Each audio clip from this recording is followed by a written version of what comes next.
presentasi ya.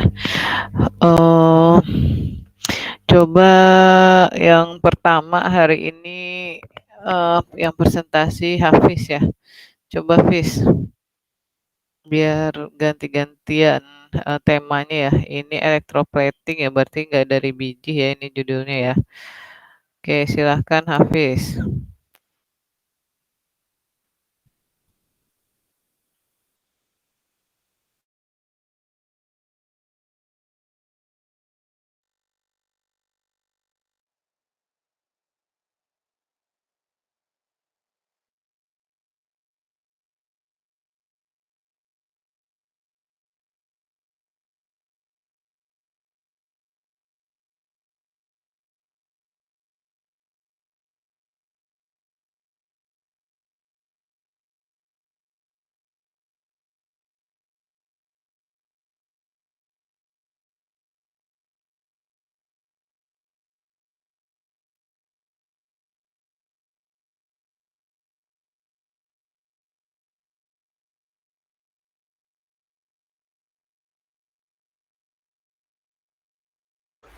Sebentar bos, sebentar.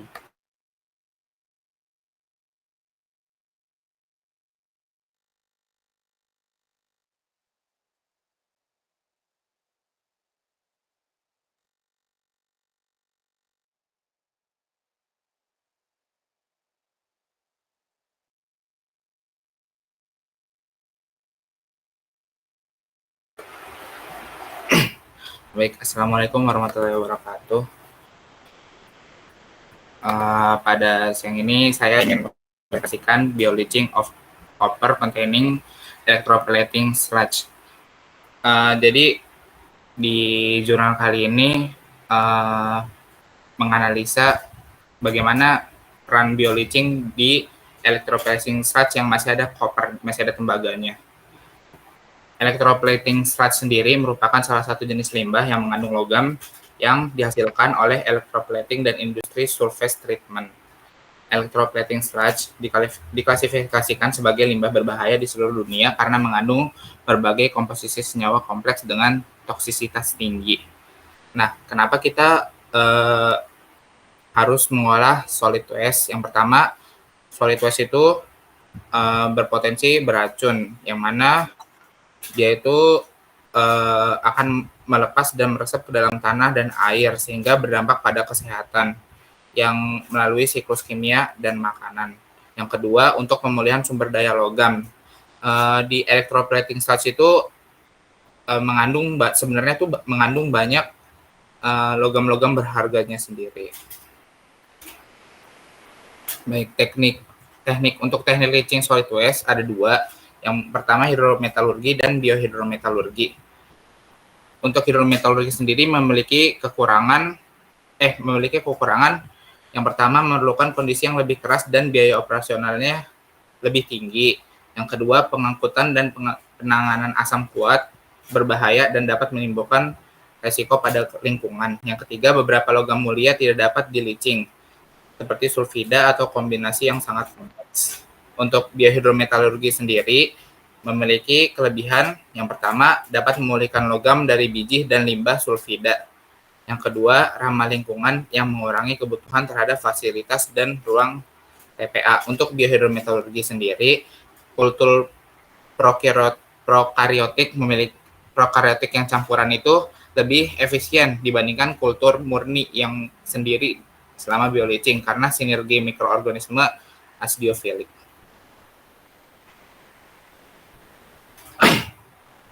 Oke, sampel yang digunakan pada kali ini lumpur electroplating yang mengandung tembaga, CCIS.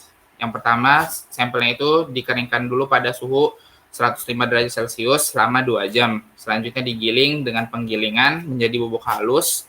Kemudian serbuknya itu disaring dengan bukaan kurang dari 75 mikron. Kemudian serbuk dikeringkan pada suhu 105 derajat Celcius. Lalu 0,5 gram bubuk CCIS ini dikeringkan, CCIS yang kering dilarutkan dalam campuran asam. Itu untuk yang analisa yang hidrometalurgi. dan dilindi dengan mendeteksi kandungan unsur dengan spektrometri emisi optik plasma berpasang induktif. Nah, untuk yang CCIS sendiri, ketika dicek itu ternyata mengandung elemen yang cukup banyak, terutama di CU. Itu tembaganya itu masih di CCIS itu ada 12,94% tembaga. Nah, ini tembaganya ada oksida tembaga, free oksida tembaga, tembaga gabungan, tembaga sulfide primer, tembaga sulfida sekunder, tembaga sulfat.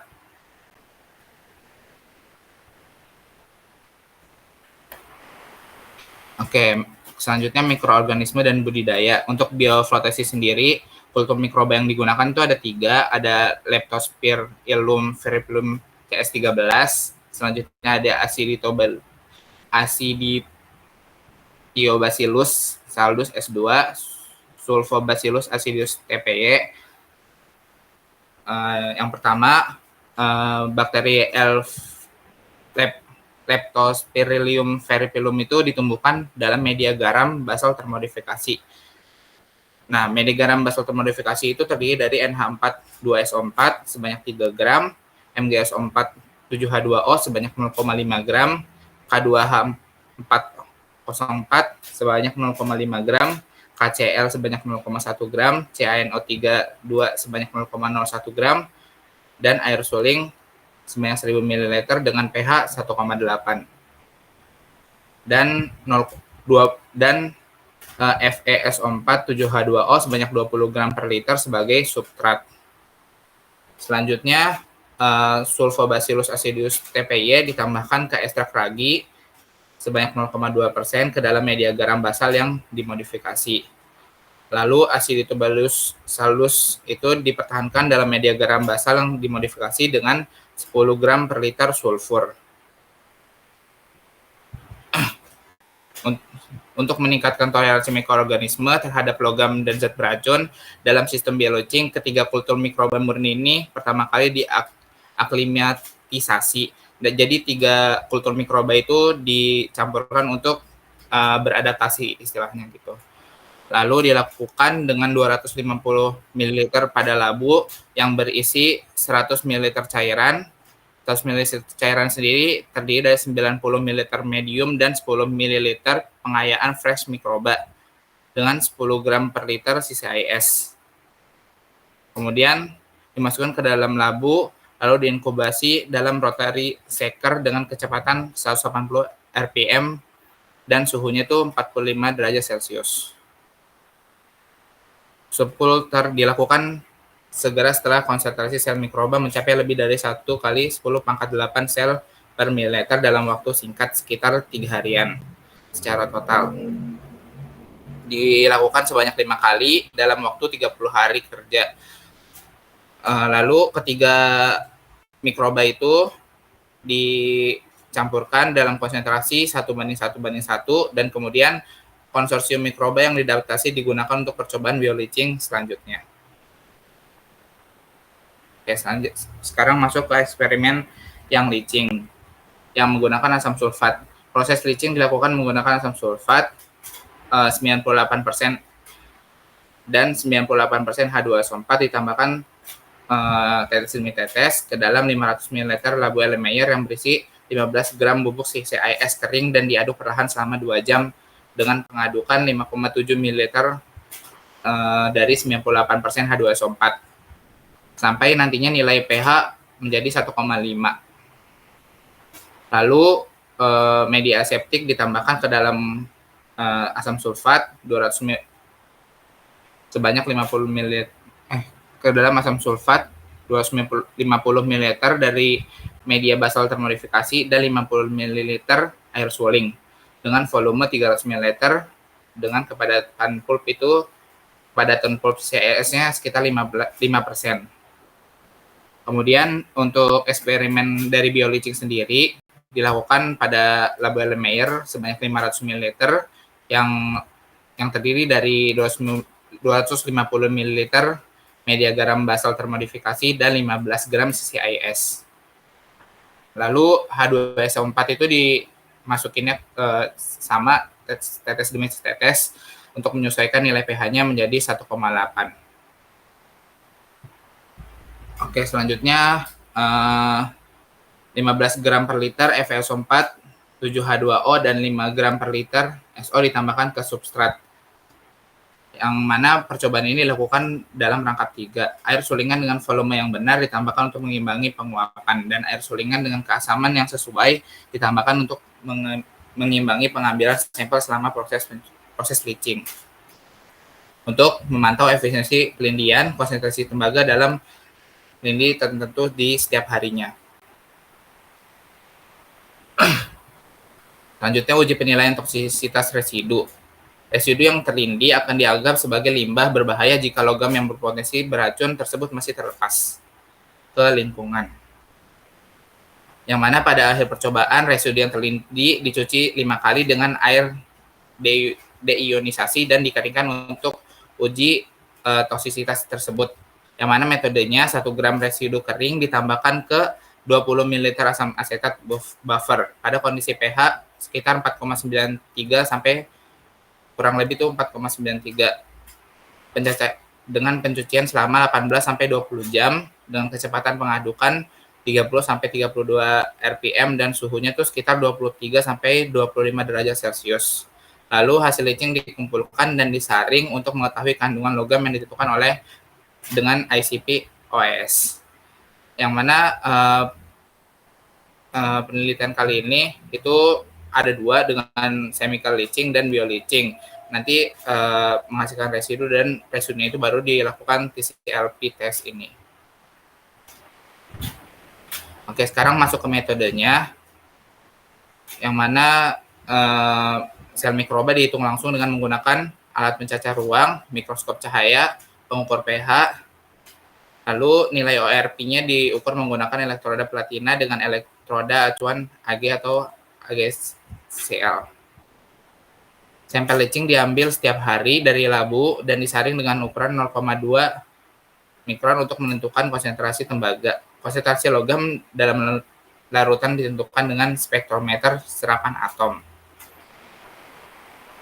Selanjutnya, untuk menggambarkan perubahan komposisi padatan terlindi selama bioleaching digunakan alat ini, FTIR. Lalu digunakan SRD untuk mengkarakterisasi residu bioleaching setelah pengolahan. Morfologi permukaan dan struktur CIS sebelum dan sesudah bioleaching dianalisis dengan pemandian mikroskop elektron menggunakan SEM.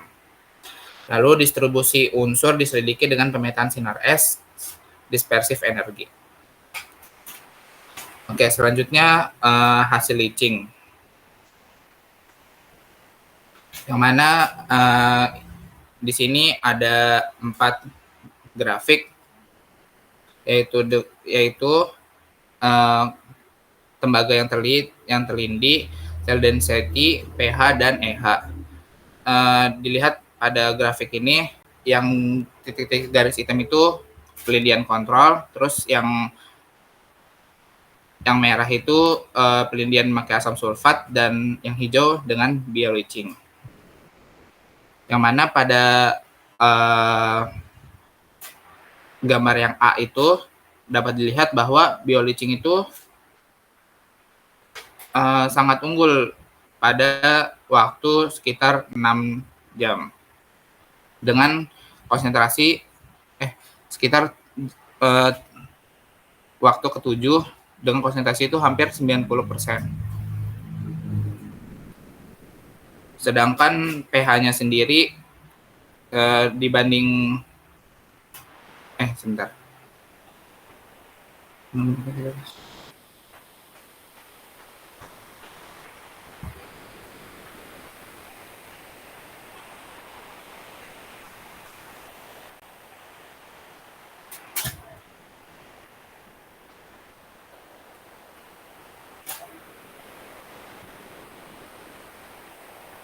Oh iya, kenapa BioFloat ini lebih unggul dibanding yang menggunakan pelindian asam sulfat? Karena campuran mikroorganisme asidiofilik yang digunakan oleh sistem ini mampu mengoksidasi ion besi menjadi ion Fe3+ menjadi Fe2+ yang dapat dijelaskan pada reaksi di sini. Yang pertama itu nantinya mikroba itu akan memakan Fe2+ menjadi Fe3+, nanti diubah.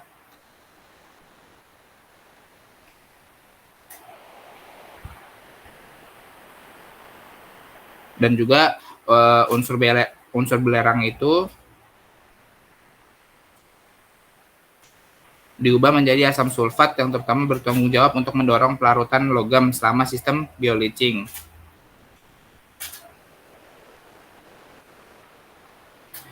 Selanjutnya nanti dari hasil Fe3+ ini nanti Fe3+-nya akan memakan logam tembaganya sendiri, nanti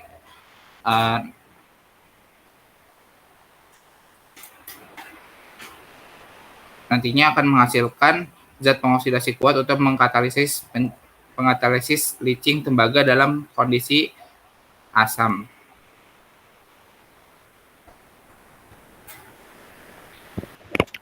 Yang tembaganya yang mana ini, Hafiz? Yang M ini, Bu. Oh ya, oke. Jadi bukan dimakan ya, dioksidasi ya. Oh iya. Saya masih kurang paham, Bu, yang di reaksi ini, Bu. Apa yang kurang pahamnya? Nggak apa-apa, disampaikan saja. Di reaksi ke 4 sampai 6 ini saya masih kurang paham gimana reaksinya gitu. Oke. Coba digedein Hafiz, agak kurang gede nih. Yang atas dulu, yang atas. Dari atas dulu, kita atas. Oke, ini kan S0. S0 itu kan sulfur yang ada di dalam biji.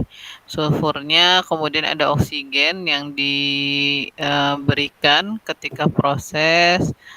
Nah, oleh mikroorganisme dilakukan oksidasi terhadap sulfur. Jadi mikroorganismenya adalah mikroorganisme yang bisa mengoksidasi sulfur, sehingga sulfurnya dioksidasi jadi SO4 2-, kemudian H plusnya juga berubah terlarut jadi H plus.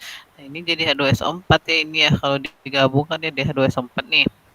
Nah, H2SO4 ini bisa dipakai untuk proses pelindian terhadap mineral-mineral yang larut sama H2SO4 gitu ya. Nah, Fe2+ ini kan ini ya, Fe yang ada di dalam biji, tapi misalnya dia dalam bentuk senyawa FeS2. FeS2 itu kan bilosnya Fe-nya 2+. Gimana, Bu? Gimana, Bu? Ini kan Fe2+. Fe2+ di yang nomor 2. Oh iya. Nah, Fe2+ yang di nomor 2 itu adalah besi yang ada di dalam mineral. Nah, besi yang dalam mineral itu masih dalam bilosnya dalam 2+. Besi itu kan dia punya berapa bilangan oksidasi ya? 2, 3, sama 0, saya lupa. Nah, yang di dalam mineral itu adalah 2+. Kalau misal contoh mineralnya itu adalah FeS2. Kalau FeS2 berapa bilang Fe-nya? 2+ kan ya? Iya nggak sih? Keren. Fe-nya 2+, S-nya berapa S-nya? Bilos dalam suatu senyawa itu kan jumlahnya 0. Kalau Fe-nya 2+, berarti S-nya 2-. Ya, gitu ya. Nah, ini kan contoh nah ini pirit yang di nomor 2 nih, Fe2+ ini anggaplah pirit ya, atau bisa jadi dari mineral lain yang bilosnya itu 2+ gitu ya. Nah, ketika ada oksigen, kemudian ada asam di dalam larutan, misalnya asam yang dihasilkan dari reaksi 1, dengan bantuan mikroorganisme yang bisa mengoksidasi besi, dia akan dioksidasi sama si mikroorganisme yang awalnya 2+, bilosnya jadi naik jadi 3+. Kalau oksidasi itu kan mengalami kenaikan bilangan oksidasi ya. Nah, kemudian dia jadi Fe3+. Nah, Fe3+ ini adalah oksidator, di mana dia bisa mengoksidasi juga logam yang ada di dalam biji. Nah, logam yang ada di dalam biji itu kan bentuknya kan solid. Contohnya itu misalnya M ini ya, M itu kan logam. Ketika ada Fe3+ yang dihasilkan dari oksidasi Fe oleh mikroorganisme tadi, dia menjadi oksidator untuk si logam M. Kemudian logam M akan teroksidasi jadi M2+, dan Fe-nya tereduksi jadi Fe2+. Nah, begitu juga dengan logam sulfida, misalnya ada ZNS, misalnya ya M ini kan ini ya logam ya. Contohnya misalnya kita asumsikan Zn. Zn kan sulfidanya ZNS ya. Nah, ZNS ketika ada Fe3+ dari hasil nomor 2, dia juga bisa dinaikin, dioksidasi sama si besi yang dihasilkan oleh mikroorganisme tadi, besi 3 yang dihasilkan oleh mikroorganisme tadi. Kan kalau MS itu kemungkinan bilos M-nya itu kan +1 ya, S-nya itu -1 ya kan. Jadi dioksidasi nih sama Fe3+ sehingga jadi M2+, kemudian sulfurnya terpisah jadi S0. Nah, Fe-nya jadi tereduksi juga, tereduksi lagi jadi Fe2+. Nah, reaksi-reaksi tadi menunjukkan bahwa yang bisa melarutkan logam itu nggak cuma asam, tapi ada juga reduktor kuat seperti Fe3+. Nah, Fe3+ inilah yang dihasilkan bakteri tersebut, yang ini kan yang dihasilkan oleh bakteri di reaksi nomor 2 ini yang kemudian dipakai untuk proses pelindian untuk mineral-mineral yang ada di dalam biji tersebut.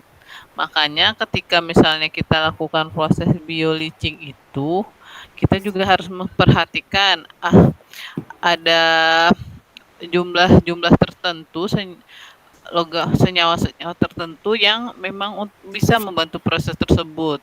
Kayak misalnya saya cerita tesis saya waktu itu kan ya, ketika saya cuman berpegang sama senyawa-senyawa yang ada dalam biji, recovery-nya tuh rendah, nggak sekitar 30% gitu kan. Setelah ketika itu saya sama pembimbing saya mikir kok bisa rendah ya Bu ini recovery-nya, padahal kayaknya mikroorganismenya cukup baik karena dipakai sama teman saya ya untuk mengoksidasi biji sulfida, emas sulfida, bagus hasilnya. Nah, setelah diperhitungkan ternyata kemungkinan kadar Fe-nya sama sulfurnya di dalam biji yang saya punya itu memang rendah gitu. Akhirnya saya menambahkan pirit ke dalam biji tersebut. Jadi ada biji awal, biji yang ada di dalam yang dikasih tambang. Kemudian saya tambahin lagi pirit yang diperoleh dari dari biji yang lain gitu ya. Pirit yang waktu itu saya minta ke orang geologi, Pak ada pirit nggak, saya butuh pirit gitu kan. Nah, saya masukin tuh ke dalam proses pelindiannya. Jadi ada ore, ada pirit, ada medium dan lain-lain gitu ya. Akhirnya persentasenya bisa naik mencapai 90% karena memang ekstraksinya itu karena ini ada Fe3+ ini yang dihasilkan dari oksidasi Fe oleh mikroorganisme pengoksidasi besi, dia mengoksidasi Fe2+ dari pirit menjadi Fe3+. Banyaknya Fe3+ yang ada dalam biji ini itu kemudian dipakai untuk mengoksidasi atau untuk mereduksi senyawa yang ada di dalam biji tersebut kayak gitu. Jadi dia nggak cuma ngandalin asam untuk proses pelindiannya, tapi juga mengandalkan adanya Fe3+ yang merupakan oksidator kuat. Kayak Baik Bu. paham ya? Atau ada pertanyaan lagi?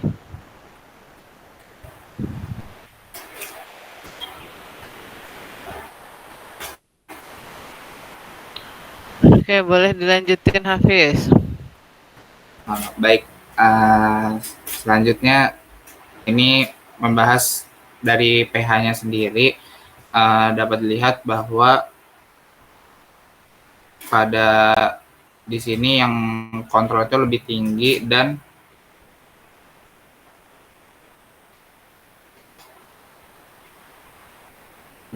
pada itu tuh meningkat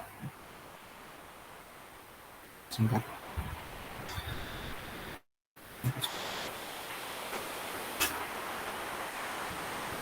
SA itu apa? Kontrolnya yang atas. Oh, kontrolnya atas. Ya, Pak. SA itu Yang pakai pelindian asam, Bu, yang pakai hidro. oh yang pakai hidrometalurgi. Ya, Bu. BL yang bioleaching. Ya, Bu. Oke, coba jelasin kenapa pH-nya seperti itu.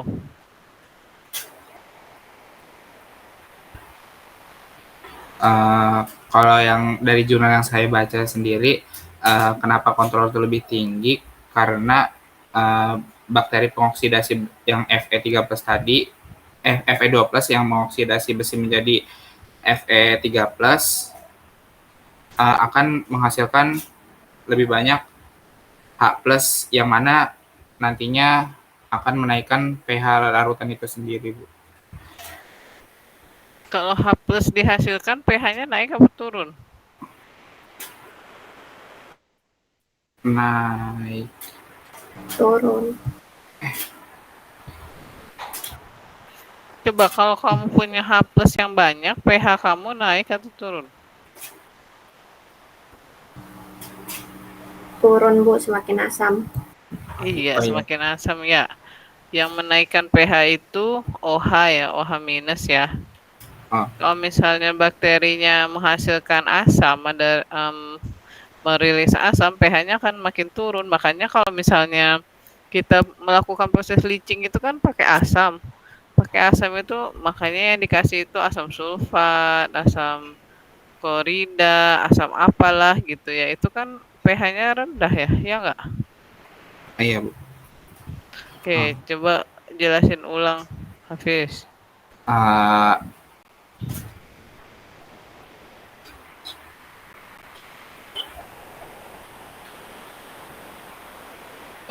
Uh,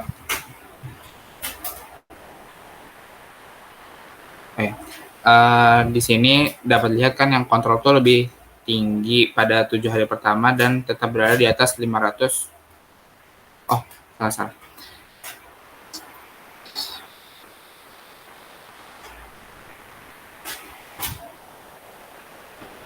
Oh, yang mana di sini kan bioleachingnya meningkat pada awalnya, terus turun pada hari ke-4 dan dia lumayan cukup turun menjadi 1,9. Lalu meningkat lagi pada hari ke-7 dan akhirnya dipertahankan pada pH sekitar 2,38. Oke, itu kenapa itu ada turun ada naiknya?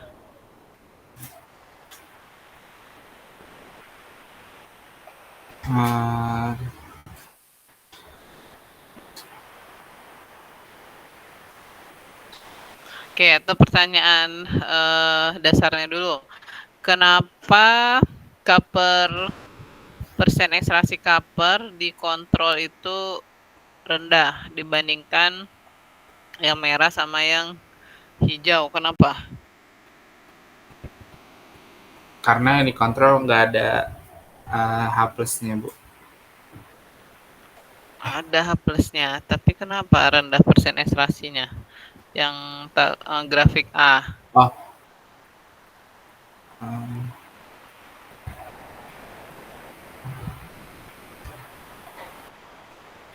karena nggak ada asamnya, Bu.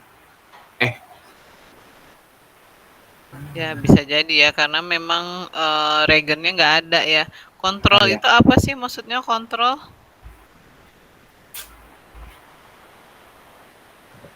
Apa maksudnya kontrol dalam kan kalau kalian pada baca paper ya, bioleaching biasanya ada kontrol gitu. Sedangkan kalau misalnya paper leaching biasa nggak ada itu kontrol. Apa itu kontrol?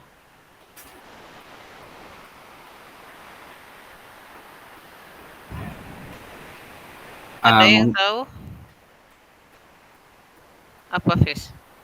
Kalau menurut saya kontrol tuh kayak ya sampelnya aja gitu Bu, langsung dicelupin tanpa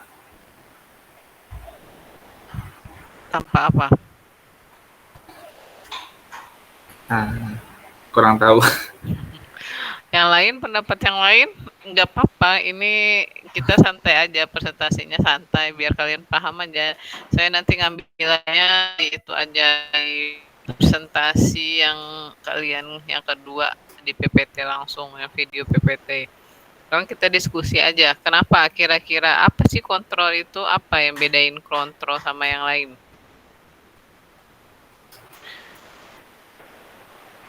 Kenapa proses bio-bioan itu ada kontrolnya, sedangkan proses chemical leaching itu nggak ada kontrolnya?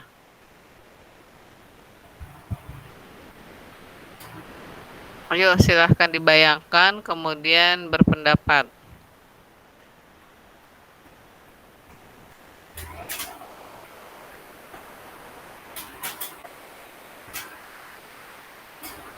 Ada yang mau jawab, silahkan.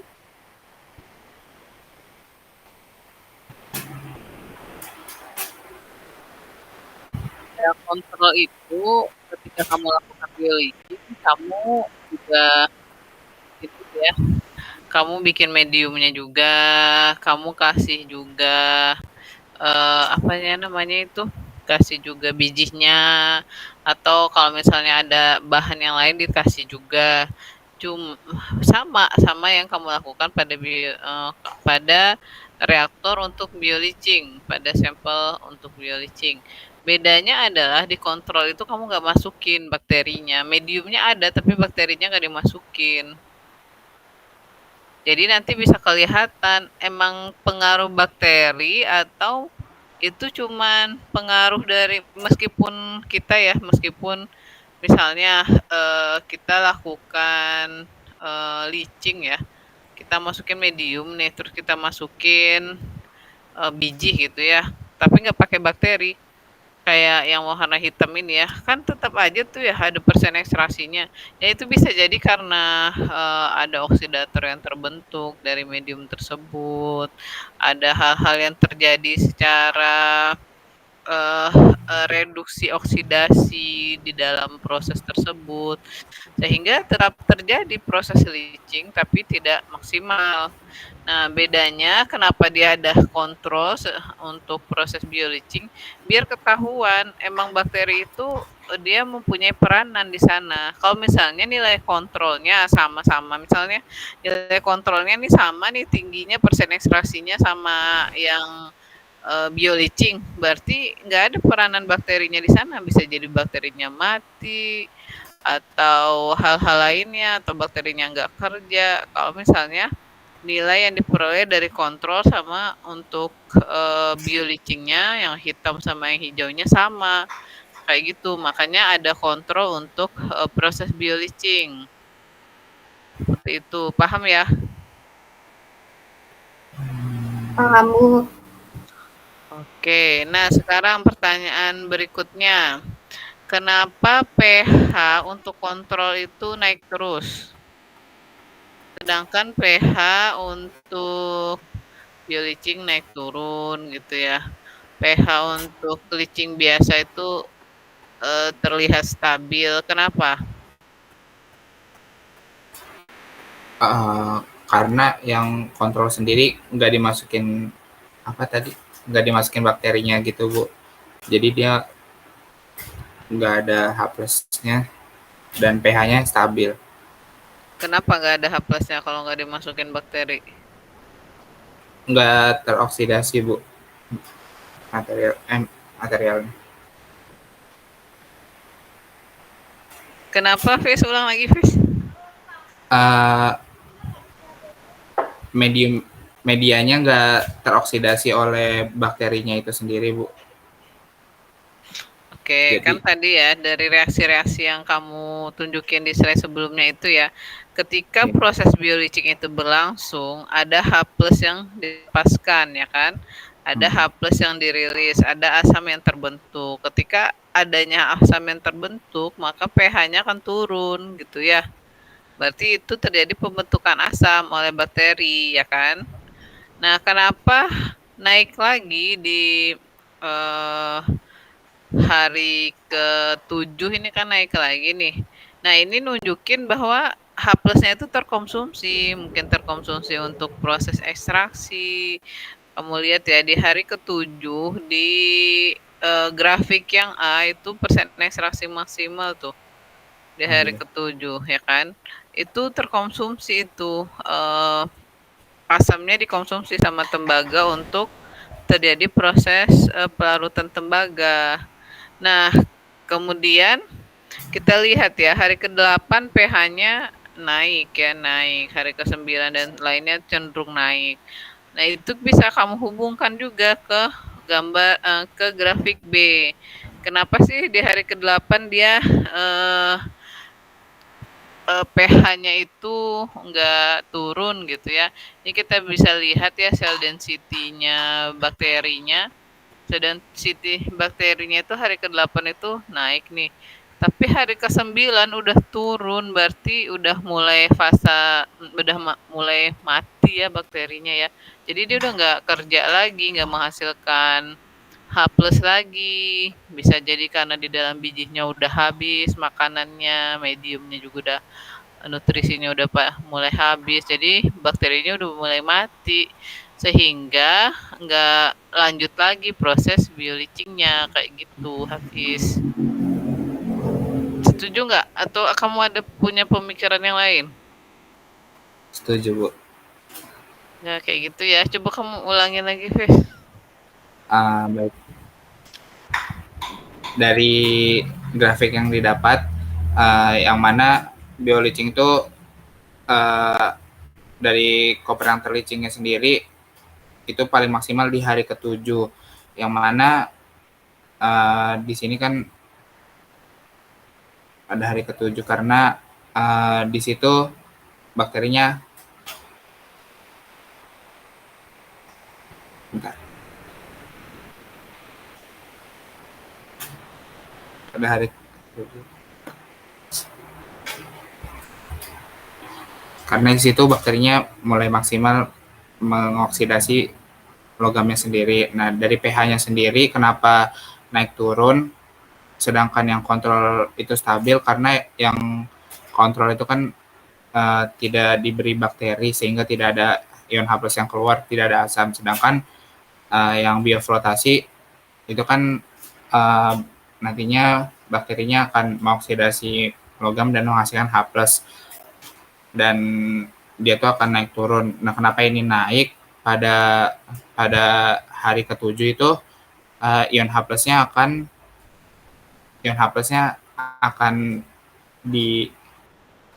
dimakan untuk proses leaching sendiri, yang mana dilihat dari proses persen copper leachnya sendiri pada hari ke-7 itu makin naik, dan di hari ke-8 sudah mulai turun karena bakterinya sudah mulai mati karena nutrisinya sudah tidak ada.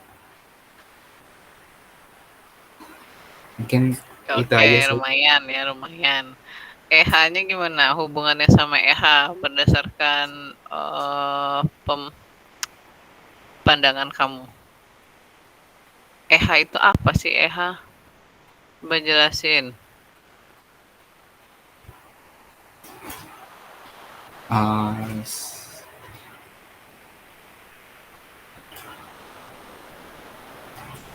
Kalau untuk leaching ini tembaga ya, kita butuh EH tinggi atau rendah sih kalau misalnya, jadi kalau kita melihat sesuatu itu misalnya mau lihat leaching gitu ya, kita nanti bandingin ya, kamu bisa nambahin diagram Purbeck di review paper kamu, di mana nanti kamu bisa lihat tembaga itu dia terleachingnya pada pH sekitar berapa dan EH sekitar berapa. Jadi di situ kamu bisa ini ya, bisa membayangkan, oh EH ini memang EH yang dihasilkan dari proses reduksi oksidasi yang dihasilkan di dalam reaktor kamu yang dengan memanfaatkan bakteri tersebut, EH-nya itu cukup atau tidak untuk proses pelindian. Itu jadi kamu bisa kayak yang saya lakukan di tesis saya, yang saya kasih lihat sama kalian itu. Jadi saya ngeplot diagram Purbek uh,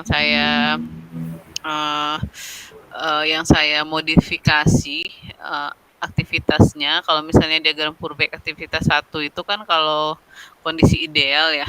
Sedangkan kondisi percobaan saya tidak ideal ya. Di dalamnya ada tembaga, ada Fe, ada segala macam gitu ya. Semua data yang saya punya saya input nih ke software HSC ya. HSC itu salah satunya bisa untuk bikin diagram Purbek dengan data kita sendiri. Kemudian saya ini ya saya masukin datanya, pH-nya, EH-nya dan lain-lain. Kemudian nanti keluar tuh diagram Purbek yang tidak pada kondisi aktivitas sama dengan 1. Jadi harapannya diagram Purbek itu menggambarkan kondisi percobaan saya. Di area mana nanti saya bisa kemungkinan di area mana logamnya akan terlarut, di area mana dia akan terpresipitasi. Nah, setelah itu saya setiap percobaan itu kan saya ngambil sampel tuh ya, kayak misalnya ini dia tiap hari ngambil sampel tersebut dia ambil solutionnya, dia uji AAS, kemudian dia bisa tahu berapa tembaga yang terlarut, kemudian dia larut selarinya dia ukur pH-nya setiap hari, kemudian dia ukur EH-nya juga setiap hari, kemudian dia ambil sampel larutannya, kemudian dia hitung ya jumlah bakteri yang ada di sana berapa banyak gitu ya, sehingga kebayang nih kondisi percobaan tersebut dengan baik. Nah, kemudian ini dibandingkan ya, diplot ke dalam diagram EHPH, diagram Purbek. Nanti dilihat nih, oh EH-nya kan naik terus, kita pengennya EH-nya naik terus atau turun sih gitu. Itu nanti kita bisa lihat ya plottingnya di diagram Purbek. Kalau misalnya kita butuh pH EH yang tinggi di diagram Purbek tersebut untuk bisa terjadinya proses pelarutan, maka hal ini baik ya. Ketika EH-nya naik berarti itu pertanda proses leachingnya berjalan dengan baik, kayak gitu loh. Paham nggak? Paham nggak, Fish? Lumayan sedikit nangkep, Bu. Oke, nanti saya jelasin ulang deh kalau misalnya ada yang nanya lagi. Oke, jadi EH ini nunjukin berarti ada terjadi reaksi ya. Kalau misalnya terjadi oksidasi, ini naik EH-nya ini. Dan EH itu nunjukin reaksi redox ya. Redox yang terjadi di dalam reaktornya kan ya. Makin banyak reaksi reduksi oksidasi, maka EH-nya akan naik. Oke, apalagi Fes? Coba jelasin lagi Fes, yang lain. Yang ini hasil SRD-nya.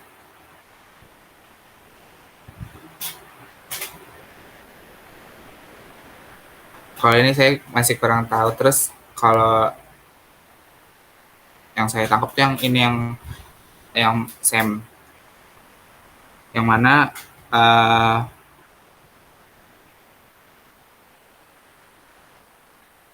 ini kan setelah proses bioleaching itu dilakukan SEM ya, dengan spektrum EDS CCIS.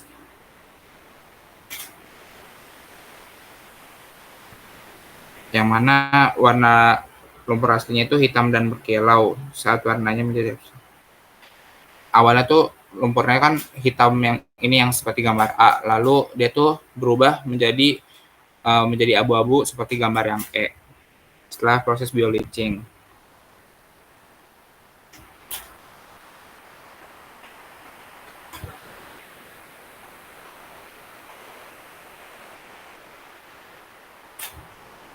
Yang ini juga saya masih kurang paham sih, Bu. Terus ini yang terakhir tuh baru penilaian toksisitas, yang mana lumpur yang tidak diolah memiliki risiko tinggi terhadap pencemaran lingkungan, yang tadi awalnya kan emang lumayan tinggi. Lalu setelah dilakukan bioleaching,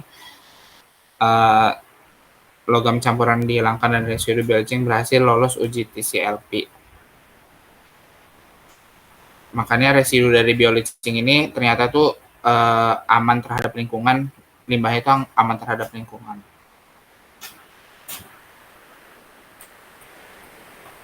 Ini kesimpulannya, yang mana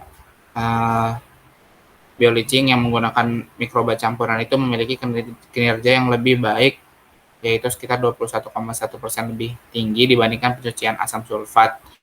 Lalu bioleaching melibatkan lebih banyak reaksi biologis dan kimia dibandingkan pelindian asam sulfat. Selanjutnya, residu dari hasil bioleaching hampir tidak mengandung logam yang berpotensi beracun dan akan berhasil lolos uji. Itu aja, Bu. Oke, baik. Silakan temannya Hafiz yang mau bertanya. Kita diskusi aja ya, biar lebih paham pembelajarannya. Silakan yang mau bertanya. Izin bertanya. Ya, silakan. Siapa itu? Hazim, ya Hazim. Izin bertanya, di proses media growth sama yang kultivasi untuk bakteri itu, yang ada proses terkait ragi, yaitu yang budidaya Acidophilus TPY ditambahkan ke ekstrak ragi. Itu di sini raginya berfungsi sebagai apa ya? Mungkin itu dulu sih. Terima kasih.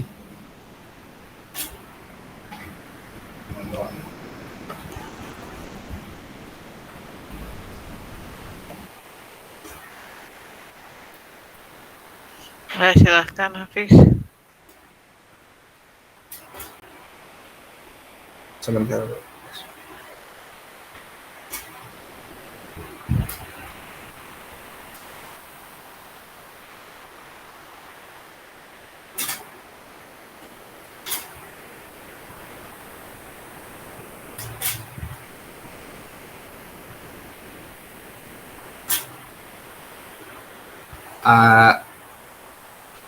Kalau dari saya sendiri belum tahu, tapi di jurnal juga tidak dijelasin, jadi cuman kayak dimasukin ragi gitu doang. Oke, ada yang mau bantu jawab? Saya kayaknya pernah jelasin. Ada yang bantu jawab? Silahkan.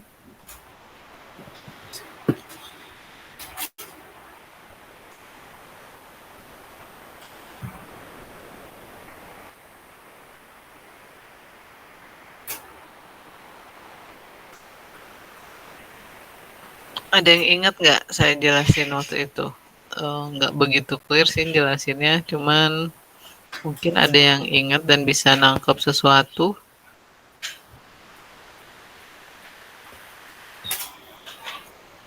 Apa kira-kira?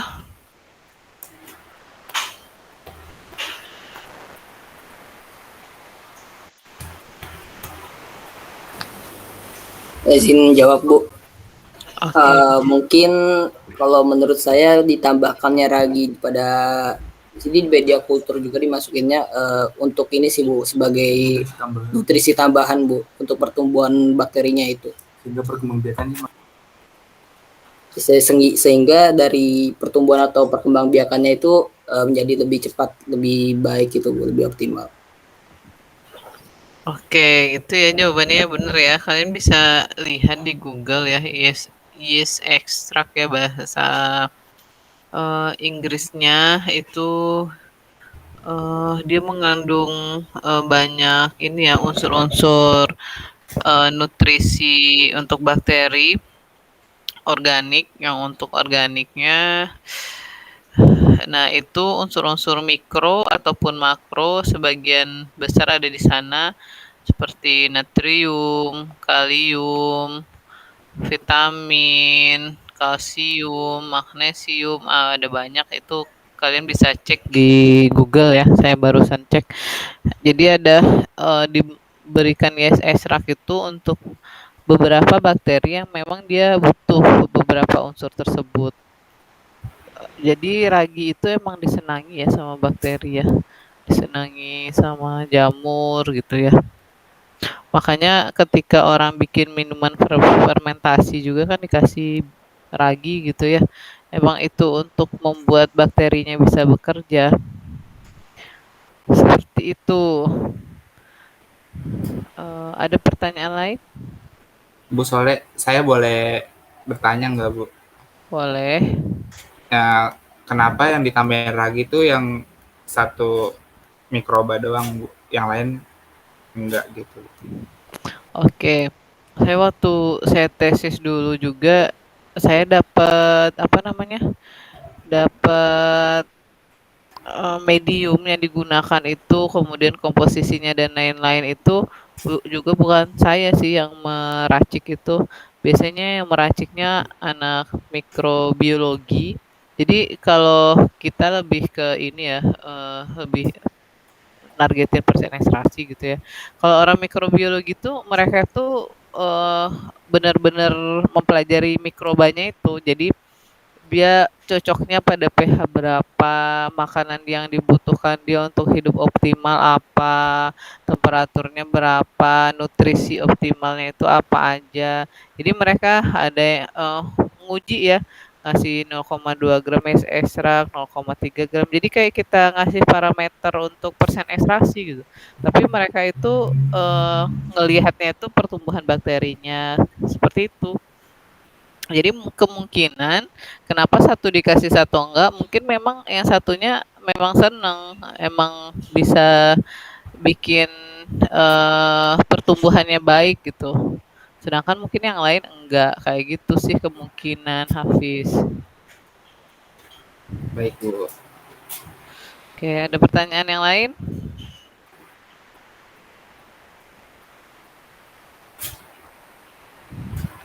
Oke, coba Hafiz ini Fiz. Lihat yang tadi Hafiz bilang yang apa sih? Yang Hafiz nggak tahu tadi yang mana sih? Slide ke berapa? Oh, yang ini Bu. Oke, hasil leaching ya, hasil leaching itu hasil XRD ya. Oke, hasil XRD saya akan menjelaskan. Bioleaching ini memang menarik ya. Jadi banyak hal yang dia cukup berbeda sama chemical leaching. Saya akan coba buka lagi ya tesis saya. Saya belajar banyak waktu S2 tentang hal tersebut dan memang sangat menarik sehingga saya juga merasa saya butuh belajar mineralogi. Tapi masih belum jadi nih sampai sekarang. Oke, saya coba izin share ya, Fis ya. Oke Bu.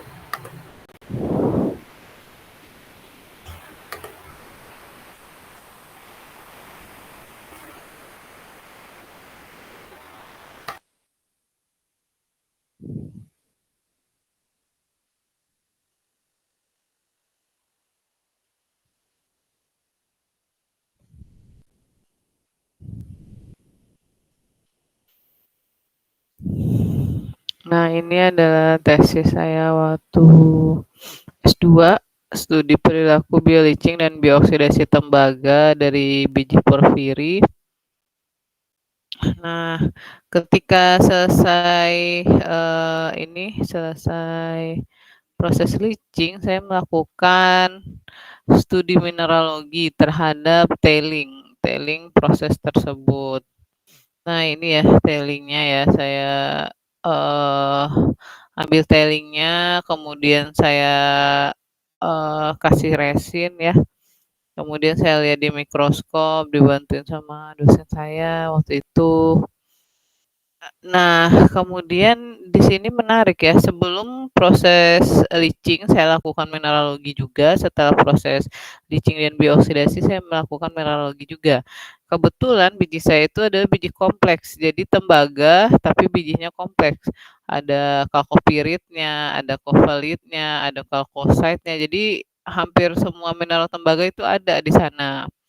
Nah, ketika saya melakukan proses leaching, kemudian saya eee, hasilnya, residunya kemudian saya cek gitu kan, ternyata kalkopiritnya hampir nggak kelihatan lagi gitu ya.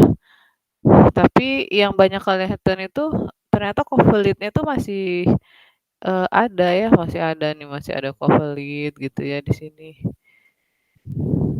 Ini yang biru-biru itu kovalit, masih kelihatan ya biji kovalitnya. Pirit ada dan dia mengalami oksidasi, kelihatan ada warna merah-merah ya di pirit itu dia mengalami oksidasi. Ada juga yang tidak mengalami oksidasi yang warna, kuning gitu. Kemudian yang warna biru itu, kovalit, ada kovalit yang biru-biru ini ya, kovalit kovalit kovalit ya. Sedangkan, tembaga yang lain itu hampir nggak kelihatan gitu, yang kelihatan itu banyaknya kovalit. Nah, ternyata memang bakterinya itu nggak ini ya, nggak mau sama kovalit, dia susah untuk melakukan oksidasi terhadap mereduksi kovalit itu dia susah, melarutkan kovalit itu dia susah.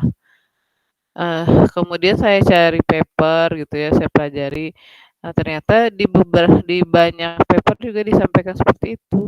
Jadi untuk bioleaching itu, eee melarutkan mineral kovalit yang sulit larut pada proses bleaching.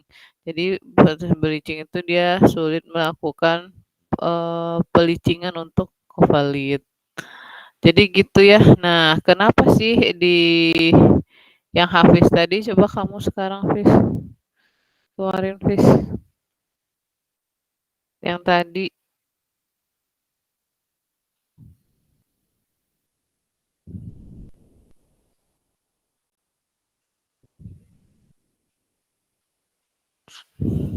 Nah, mungkin ketika kamu baca papernya mungkin dia bisa jelasin ya di sini ya. Eh bedanya residu yang dia peroleh dari proses leaching sama dengan chemical leaching sama bio leaching itu mungkin dia bisa jelasin, bisa jadi nanti dia sampaikan, oh ada misalnya sesuatu yang nggak terleaching atau apalah biasanya memang akan beda hasil proses bleaching sama yang tidak terjadi bleaching di mineralogi akhirnya. Karena memang mekanisme prosesnya berbeda seperti itu. Hafiz, nanti kamu baca lagi dengan baik ya, biar kamu bisa memahami dengan lebih baik, kemudian ditambahin ya, Fis. Terus apa lagi, Fis, tadi yang kamu nggak tahu?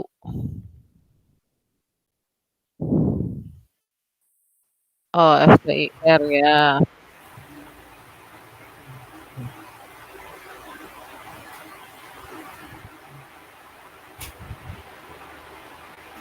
Oke, FTIR ini saya nggak begitu familiar sama FTIR, cuma biasanya dia untuk melihat perubahan senyawa-senyawa tertentu sih sepertinya. Jadi kalau misalnya ada perubahan di sini dia bilang before dan after leaching ya, ada CCS powdernya berbeda ya.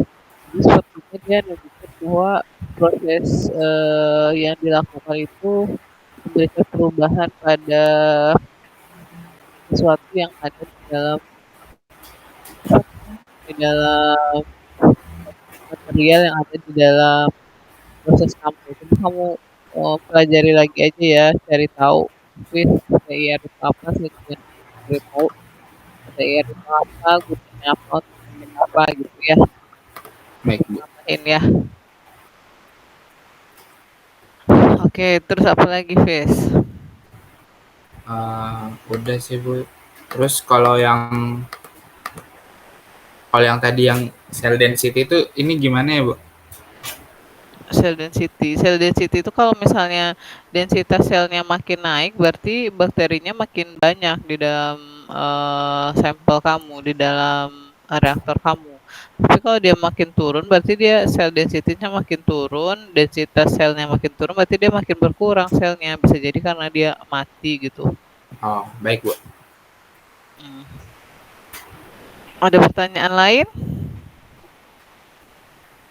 Izin bertanya, Bu. Ya, gimana? Uji TCLP tadi masih kurang paham. Yang mana? Ada disebutin uji TCLP gitu, Bu.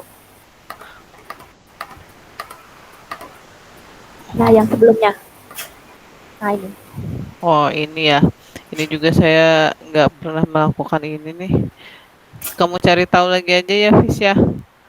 TCP, TCLP. Nah, review paper itu emang harusnya kayak gitu ya. Apa sih TCLP? Berarti kamu cari tahu dulu, terus kamu masukin TCLP adalah ini, tujuannya ini, gunanya ini, seperti itu ya. Nah, ini kan udah ada. Kalau setahu saya TCLP itu buat nganalisis residunya gitu, Bu. Ya, oke. Nanti kamu tambahin lebih clear ya, maksudnya Oke, Bu. apa gitu ya. Jadi biar kita semua kebayang, oh ternyata gunanya itu. Kayak FTIR tadi, kamu jelasin aja FTIR adalah ini, gunanya untuk ini, gitu-gitu ya, Fis ya. Oh, Yang oke. juga ya pengujian-pengujiannya ditambahin sama penjelasan, biar ketika review paper, setelah di-review, kita benar-benar paham maksud paper tersebut. Seperti itu ya. Siap, Bu. Oke, ada pertanyaan lainnya?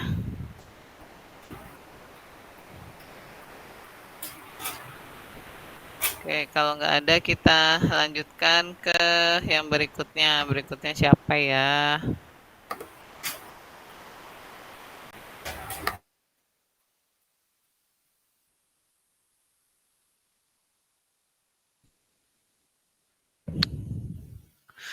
Di sini yang udah itu Dianul, kemudian siapa kemarin ya? Rafiki ya? Oh iya, Labib ya.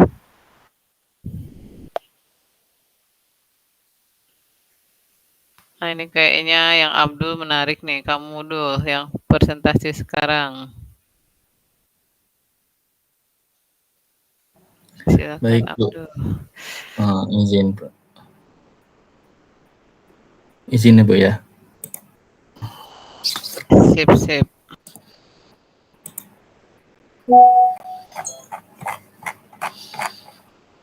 Sudah terlihat belum, Bu?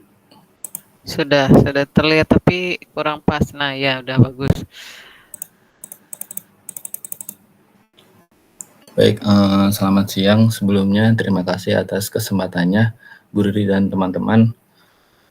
Untuk kali ini saya akan mempresentasikan sedikit mengenai biometalurgi tentang bioleaching of valuable metals from three cathode active material comprising lithium, nickel, cobalt, mangan atau NCM oxide using indigenous microorganism.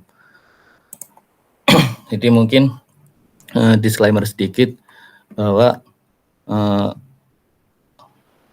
artikel ini membahas tentang suatu baterai NCM atau nikel, cobalt, mangan itu yang mana diuji leaching, dan tapi dalam baterai tersebut tuh ada 3 komposisi, yaitu ada NCM 111, NCM 523 dan NCM 622.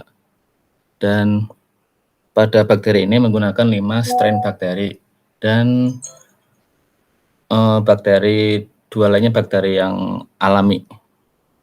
Mungkin untuk lebih tertarik mungkin bisa melihat mekanisme kerja dari baterai lithium ion terlebih dahulu. Electric vehicle battery. The most popular is lithium ion battery. In today's video, let us understand how lithium-ion battery works. Consider a simplified lithium-ion battery cell. The anode is made up of graphite. The cathode is made up of lithium metal oxide. The electrolyte is made up of lithium salt. The separator is made up of polyethylene polypropylene. Let us understand the working. During charging of the cell, as you can see, a charger is connected in between the electrodes. The lithium is present in form of lithium metal oxide at cathode. When current I flows from charger through the cathode, the lithium itself is released as positive ion from lithium metal oxide and it travels through electrolyte to anode. Nah, jadi sewaktu melakukan pengecasan itu terdapat transfer ion litium dari kathode ke anode. Ya, dan at anode it combines with carbon electrode to form lithiated carbon. The electrons flow in opposite direction. At cathode, the lithium metal oxide produces lithium ion along with metal oxide and electrons. At anode, carbon combines with lithium ion to form lithiated carbon. This is a total cell reaction, as you can see. During discharging of the cell, as you can see, a load is connected in between the electrodes. The lithium ions are present at anode in the form of lithiated carbon. The current I flows through load from the cathode and electrons flow in opposite direction. The lithium ions get released from the anode and travel through the electrolyte towards the cathode. At cathode, they again combine to form lithium metal oxide. At cathode, oxide combines with lithium ion to form lithium metal oxide. At anode, the lithium ion is released from lithiated carbon.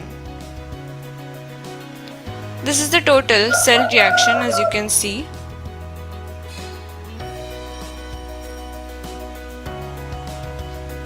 Thank you for watching.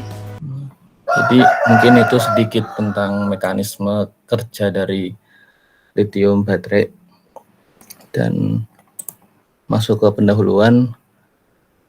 Di dalam artikel ini terdapat demand kendaraan listrik yang semakin kesini semakin berkembang, dan dengan dari situ pastinya produksi yang berbahan dari bahan dasar tersebut akan terus-menerus ditambang dan diolah, dan dengan demikian akan juga timbul limbah-limbah dari baterai yang mana itu dapat mengkontaminasi lingkungan sehingga menimbulkan dampak yang mengancam bagi kesehatan manusia. Adapun metode ekstraksi untuk limbah baterai ini untuk saat ini dari sisi pirometalurgi itu cuman berfokus pada pendaur ulangan kemasan atau modulnya. Tapi ya seperti yang kita tahu, kalau pirometalurgi itu akan menimbulkan emisi berlebih dan slag yang dihasilkan juga berisiko terhadap lingkungan.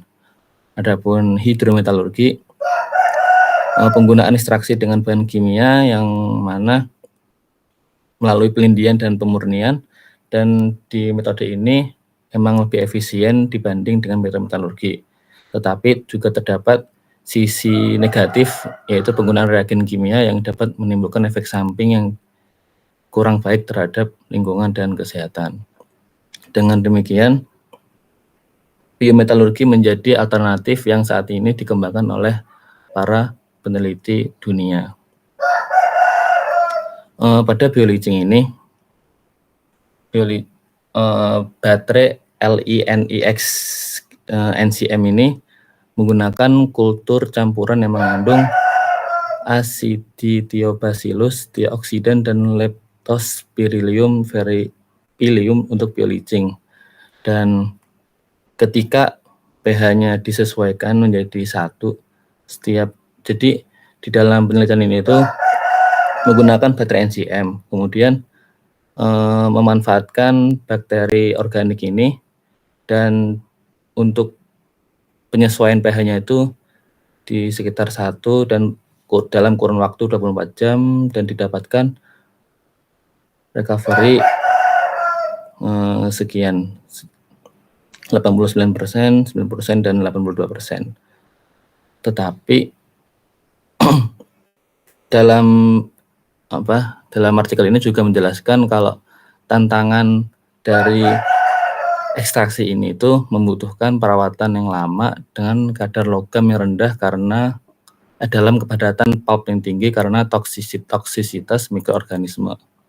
Dan tujuan dari penelitian ini adalah melakukan studi kelayakan bioleaching dari NCM dan NCM-CAM, nikel kobalt mangan dari katot aktif menggunakan strain tunggal mikroorganisme asli, dan menyelidiki efek dari berbagai komposisi NCM untuk bioleaching. Dan ini untuk subbab keduanya, itu material dan metode. Yang pertama, material katode aktif dalam penelitian ini menggunakan 3 NCM-CAM, yaitu NCM 111, NCM 523, dan NCM 622, yang mana ukuran partikel yang digunakan itu berdiameter 50 dengan diameternya itu sekitar 7,5, 10,6, dan 10,9 mikrometer. Dalam pengujiannya ini untuk menentukan kandungan logamnya ada litium, nikel, kobalt, mangan, itu menggunakan aqua regia 8 mili pada 120 derajat Celcius selama 22 jam dengan analisis ICP-OES. Dan berikut tabel chemical composition-nya. NCM11 ada 6,97% untuk litiumnya, dan seperti yang telah tertera di tabel tersebut. Kemudian bioleaching experiment. Jadi setelah yang seperti yang telah saya sampaikan, kalau di dalam bioleaching ini itu menggunakan 6 spesies bakteri, yaitu 5-nya itu strain terisolasi dan 1-nya itu kontrol KCTC 4516. Kenapa menggunakan sampai 6 ini? Itu digunakan untuk melakukan pembandingan dengan endogenous strains, dan juga blank test juga digunakan dalam media nutrisi tanpa inokulasi bakteri. Bioleaching ini dilakukan menggunakan labu yang mengandung 90 ml 9 K medium dengan 1 gram pirit pada 1 gram NCM dengan persen solidnya 10 gram per liter, dan inokulumnya 10 ml dengan 10% volumenya. Kemudian pH-nya itu disesuaikan sampai menjadi 1,8 dan akan meningkat sampai di atas pH 2. Dan percobaan ini dilakukan dalam shaking inkubator di suhu temperatur 30 derajat Celcius dan 160 rpm. Dan untuk mencari persen recovery itu bisa dilakukan dengan rumus MA per MP dikali 100, yang mana RM ini mewakili pemulihan logam, dan MA mewakili massa target logam dalam, dan MP ini mewakili massa logam target dalam fase padat. Kalau yang MA itu per air, kalau yang MP itu fase padat.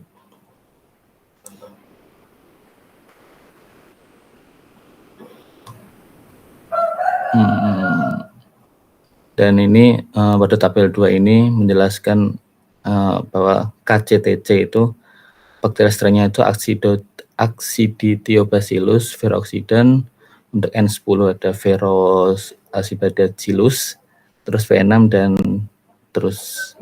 dan untuk pada tabel yang ketiga ini berfokus membahas tentang penambahan FeS2 dan peningkatan pH yang terjadi.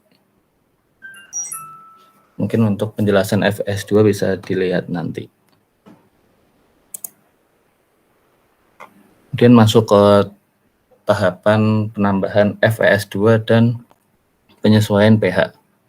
Untuk meningkatkan efisiensi pemulihan logam dari NCM, pirit ditambahkan dan pH disesuaikan menjadi 1,8. Penambahan pirit ini terjadi melalui proses dengan Fe2+ digunakan sebagai sumber energi untuk pertumbuhan mikroorganisme dan bertindak sebagai agen produksi untuk mengurangi Ni, Co, dan Mn sebagai ion divalen dari NCM. Kenapa dari Ni, Co, dan Mn ini dikurangin? Karena keberadaan logam tersebut itu dapat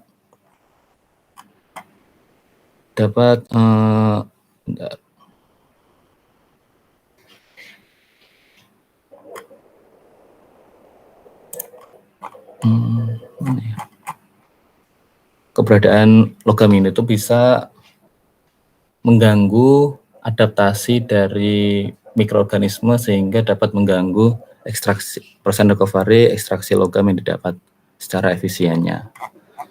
Dan melalui penambahan pirit ini, Fe3+ yang dioksidasi oleh mikroorganisme digunakan untuk mengoksidasi FeS2. Dan kemudian Fe3+ dikurangi lagi menjadi Fe2+ untuk mempertahankan aktivitas mikroba dan mengurangi Ni, Co, dan Mn. Berikut persamaan reaksinya. Itu ada 4 Fe2+ plus oksigen plus 4H+ menjadi 4 Fe3+ dan 4H2O untuk mikrobanya. Dan ya, jadi ada awalnya Fe2+, kemudian Fe3+ menjadi Fe3+, dan kemudian Fe3+-nya itu dirubah lagi menjadi Fe2+ untuk mempertahankan aktivitas mikroba dan mengurangi Ni, Co, dan Mn-nya. Kemudian masuk ke tahapan metode analisisnya yang digunakan untuk penentuan Fe3+. Jadi konsentrasi total besi Fe, Fe2+, dan Fe3+ itu ditentukan menggunakan metode kolorimetri dengan O-penantrolin untuk kuantitatif dan investigasi kualitatif. Larutan Fe2+ dicampur dengan asetat buffer 2 ml dan 10 penantrolin 2 ml 99% sigma Aldrich yang membentuk 1,10 sampai 1,10 penantrolin dan kompleks warna merah dan oranye. Konsentrasi Fe total ditentukan dengan menambahkan hidroksilamina hidroklorida untuk mereduksi Fe3+ menjadi Fe2+. Konsentrasi akhir Fe3+ ditentukan melalui penggunaan pengurangan konsentrasi F2+ dari total konsentrasi Fe. Absorbensi ion adalah ya seperti itu. Kemudian untuk instrumen yang digunakan itu ada 4 macam. Yang pertama itu ICP-OIS yang digunakan untuk mengetahui konsentrasi logam mulia yang tercuci. Nah, dengan pH larutan dan EH-nya itu diukur menggunakan pH meter pada suhu 25 derajat Celcius.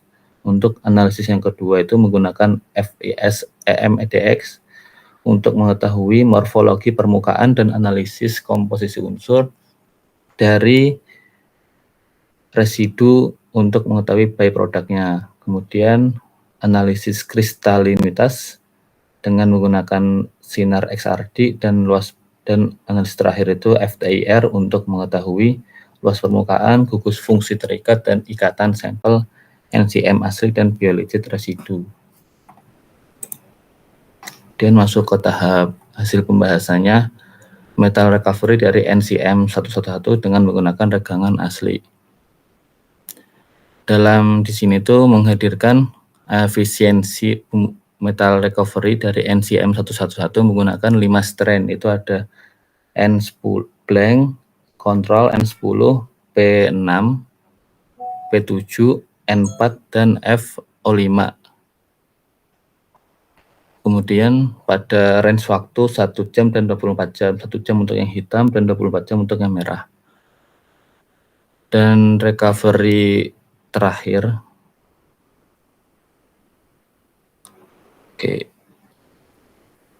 Dan dari tabel ini untuk recovery logam pamungkas Ni dan Co itu mencapai 100% itu menggunakan stres N4 Ni dan Co pada 100% itu didapat dari strain N4 ini. Dan menariknya di sini N10 dan P7 ini menunjukkan recovery meta recovery di atas 95% untuk lithium, nikel, koper, dan mangan. Dan hasilnya menegaskan bahwa semua logam berharga tercuci secara tidak selektif. Karena dari diagram ini menjelaskan tentang kenaikan yang hampir mirip-mirip sehingga dapat disimpulkan kalau pelindian ini tidak selektif.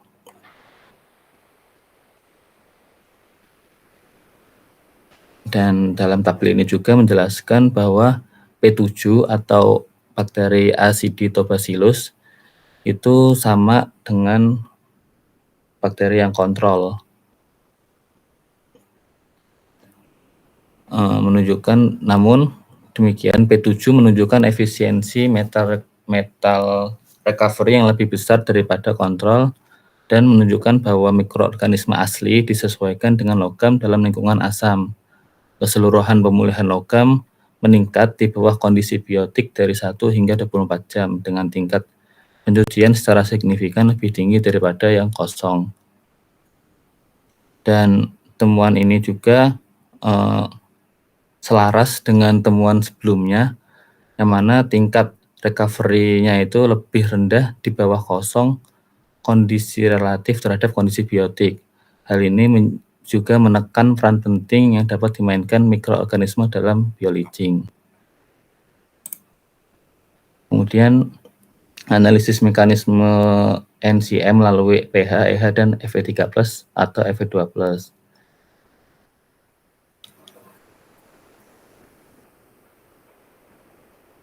Seperti yang kita lihat di dalam tabel ini,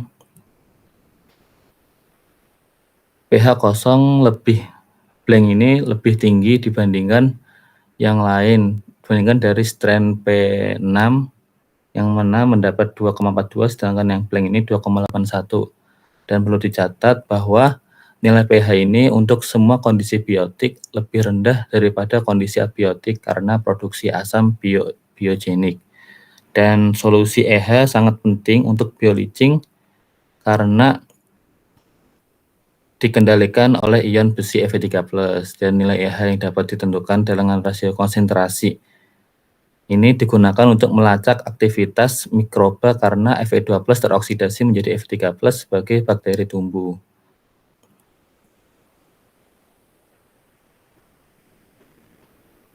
Dan semua strain menunjukkan EH lebih tinggi daripada yang kosong. Dan artinya hal itu terjadi karena aktivitas mikroba mereka kontrol dan P6 strain dengan EH tinggi dan Fe3+ atau Fe2+ menunjukkan efisiensi pemulihan logam yang lebih rendah daripada N10 dan P7.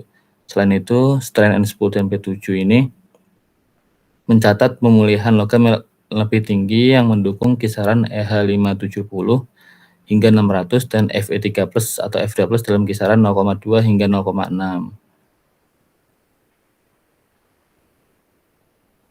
Dan dapat diamati bahwa selama pengurangan mekanisme pencucian Fe2+ diharapkan menjadi rentang optimal EH dan Fe3+ atau F2+ yang diperoleh dari NCM11 menunjukkan bahwa N10 dan P7 adalah strain optimal untuk bioleaching. Dan kedua ini termasuk dapat diartikan bahwa dua ini tuh dipilih sebagai strain representatif. Terus untuk pengaruh komposisi kimia menggunakan NCM523 dan NCM622. Pada gambar ini, recovery lebih tinggi dicapai oleh strain P7.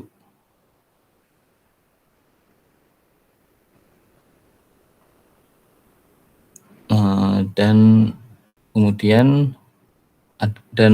meter recovery NCM 523 dan NCM 622 lebih rendah dan ada perbedaan yang tidak terlalu signifikan dalam efisiensi meter recovery antara kosong dengan 2 strain. Tidak ada ketimpangan yang terlalu berarti.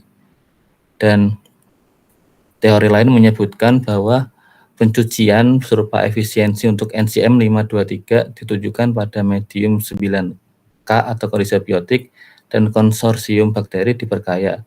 Teman ini sesuai ini menjelaskan bahwa efisiensi pencucian signifikan untuk setiap NCM komposisi dan dijelaskan bahwa melalui penghambatan bakteri karena dengan konsentrasi NI yang tinggi dapat menghambat bakteri untuk tumbuh. Dan hasil analisis statistik juga berkorelasi dengan karakteristik kandungan NI bahan aktif katoda NCM.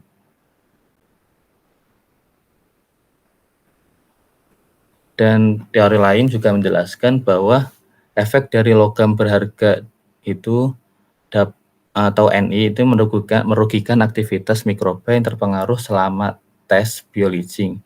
Dan di hadapan NI aktivitas redox bakteri sangat menurun dan keduanya konsentrasi besi ini meningkat dan menghasilkan penghambatan pertumbuhan mikroorganisme.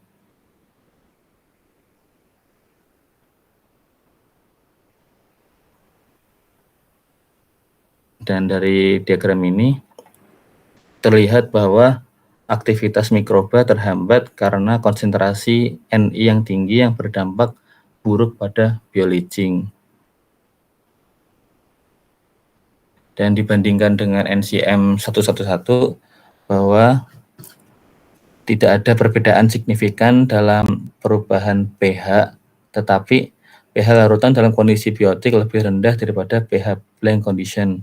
Aktivitas mikroba terhambat oleh konsentrasi N yang tinggi dan pemulihan logam menurun, namun demikian produksi H2SO4 dan H+ juga terjadi. Dan ini untuk karakteristik residu bioleach dari CAM NCM. Yang pertama analisis morfologis yaitu menggunakan FSM dan diterapkan pada residu menggunakan strain P7. Dan terlihat pada gambar A, B, dan C ini morfologi permukaan dari 3 sampel bubuk NCM serupa dan permukaan awalnya halus dan seragam. Dan sebaliknya D, E, F ini menunjukkan bahwa residu bioleach dari 3 NCM menunjukkan bahwa permukaannya kasar dan poros. Hal ini disebabkan oleh pengurangan yang berhasil dan pencucian asam oleh Fe2+.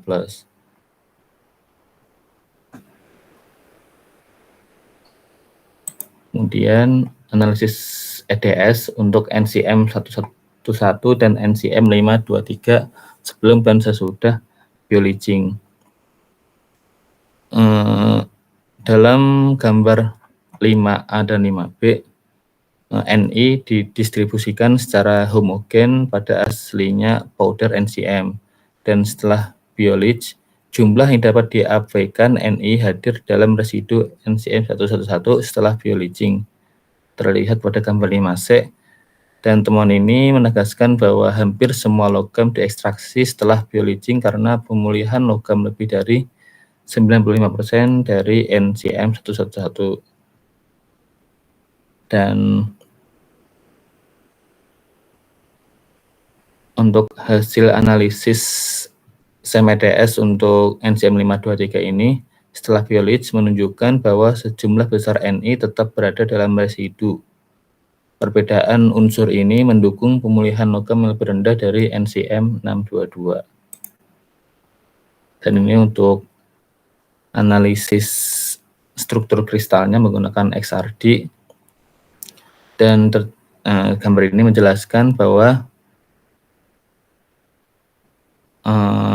sampel pegangan P7 sebelum dan sesudah bioleach dan jelas bahwa gambar A ini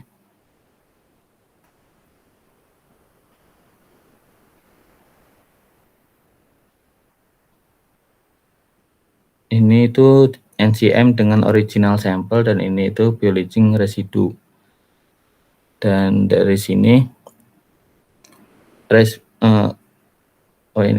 garis-garis bioleach residu ini terlihat lebih rendah dibandingkan yang original sampel. Karena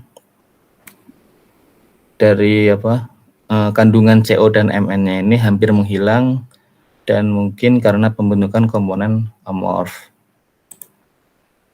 Kemudian analisis FTIR. Analisis ini digunakan untuk residu bioleach dilakukan dalam spektrum mulai dari 500 hingga 400 cm sampai 1. Gambar 8A dan 8B itu menunjukkan A dan B ini menunjukkan tren dan kesederhanaan serupa puncak 550.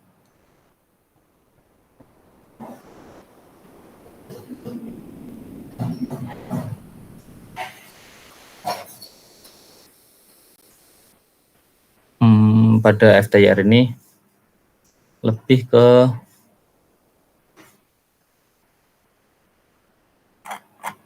untuk mengetahui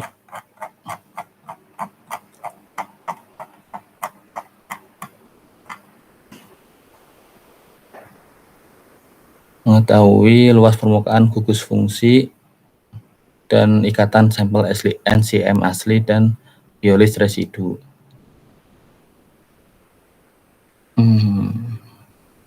Ya. Dan ini untuk tantangan dan peluangnya. Untuk tantangan penggunaan biometalurgi pada baterai NCM itu, pertama itu waktu operasi yang relatif lama dan recovery-nya rendah, ada keadaan persen solid pada pulp yang tinggi yang disebabkan oleh toksitas mikroorganisme, dan yang kedua efisiensi bioleaching yang tergantung pada kapasitas mikroorganisme, komposisi LIB dan parameter pertumbuhan mikroorganisme yang meliputi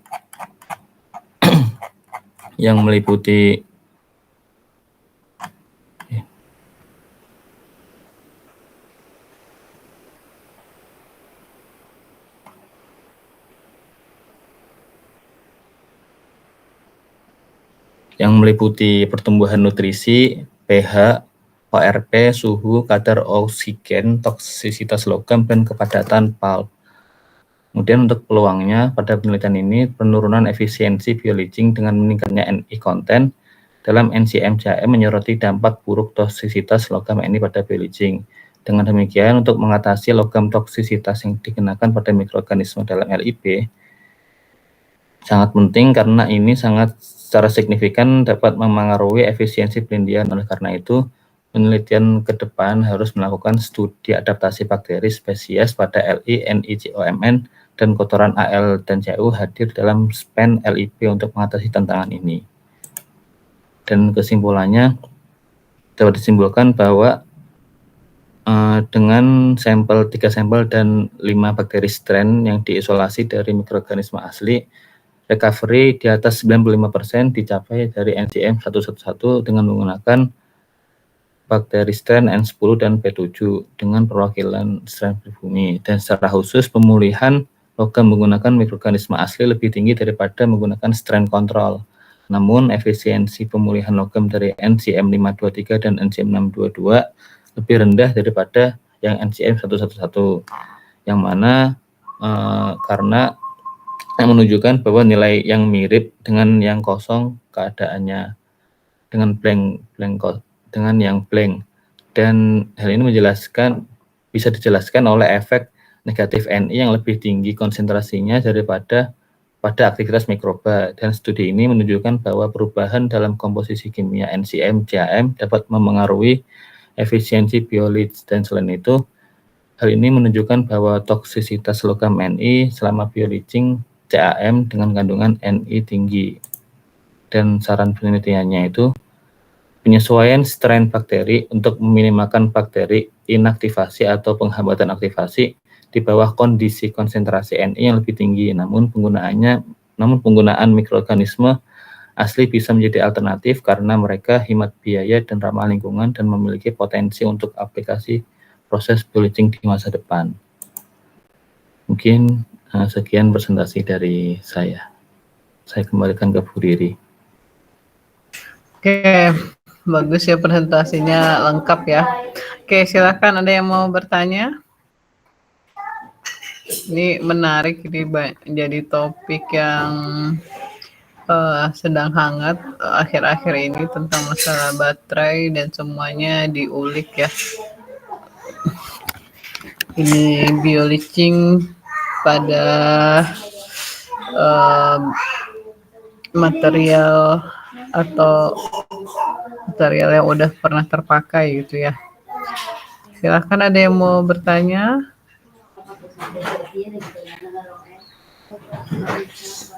Jadi izin bertanya Bu. Kayak gimana Rafiki? Tadi kan Abdul menyebutkan ada analisis menggunakan XRD untuk uji struktur kristal Bu. Nah, apakah kayak fungsinya mengetahui struktur kristal pada saat leaching gitu Bu? Setahu saya kayak struktur kristal itu digunakan pada metodologi fisik untuk menentukan sifat mekanik atau sifat fisik dari suatu material. Nah, kan di ekstraksi ini kayak tidak terlalu berpengaruh gitu sifatnya. Mungkin seperti itu. Oke, silahkan Abdul.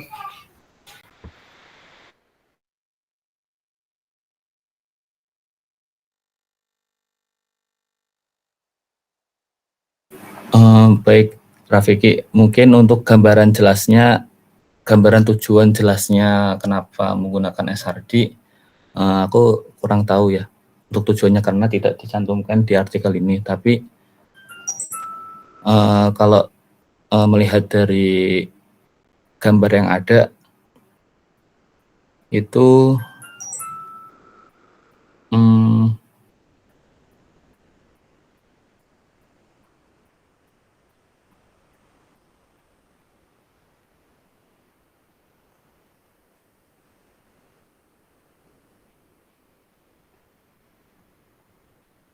itu mungkin akan mengaruh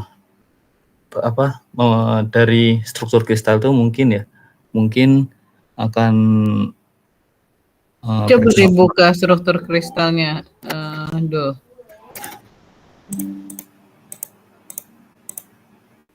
Ini Bu, coba gedein Abdul.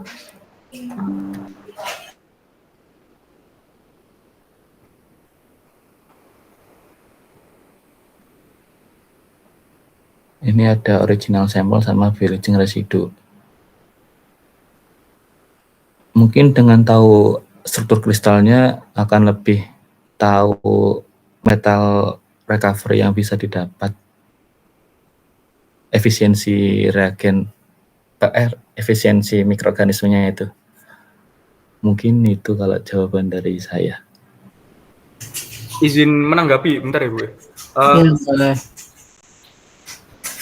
Ini tadi uji struktur kristal menggunakan XRD ya? Iya. Nah, bukannya struktur kristal itu biasanya menggunakan kayak SEM gitu itu ya? Kalau XRD itu mah buat untuk menentukan apa aja kayak unsur atau senyawa yang ada pada suatu sampel. Kayak dimensi unit cell gitu, bukan struktur kristalnya. Waduh, itu di luar kuasa saya Mas Rafiki. Itu kuasanya peneliti. Coba dilihatin tulisannya Abdul. Kamu harus bisa analisa juga Abdul. Sebentar Bu, ini berarti nampilin artikelnya Bu? Ya boleh.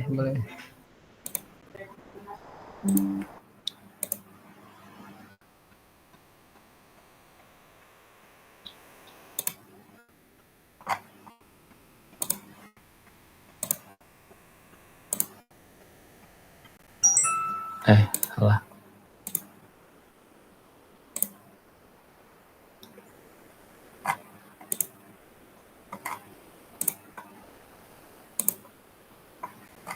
Sudah terlihat Bu. Digedein aja coba.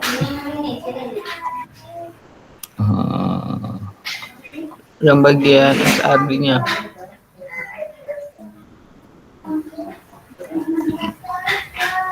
Ini sih, Bu. Kayak tulisan yang dia jelasin SHD-nya mana? Sebentar, Bu. Ini, Bu.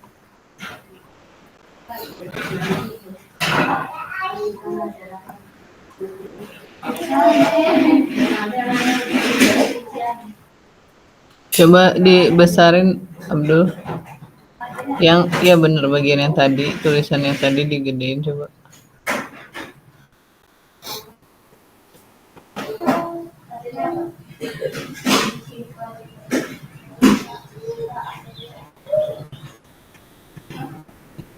Oke, ini sebenarnya bukan struktur kristal yang kayak di ini ya, yang kayak di metalurgi fisik itu ya. Kan kalau di metalurgi fisik itu ada struktur kristal yang lebih ke dendritik gitu-gitu ya.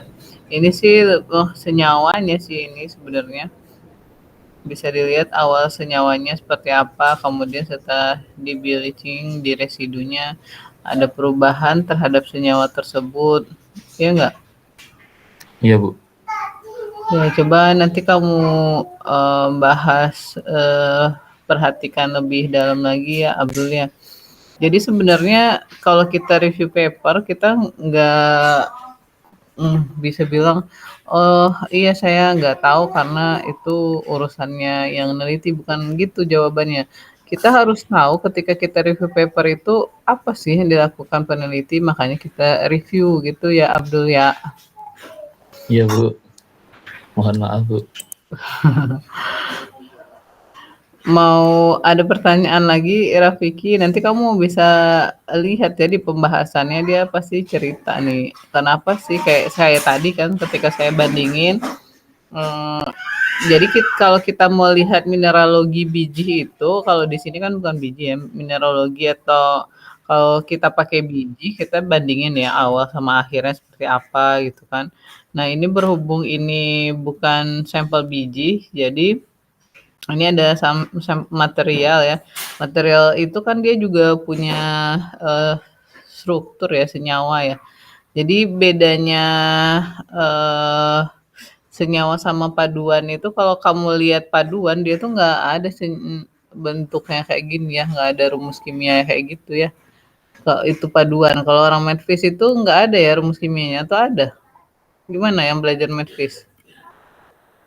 Ada nggak sih rumus kimianya kalau paduan itu ada nggak rumus kimianya?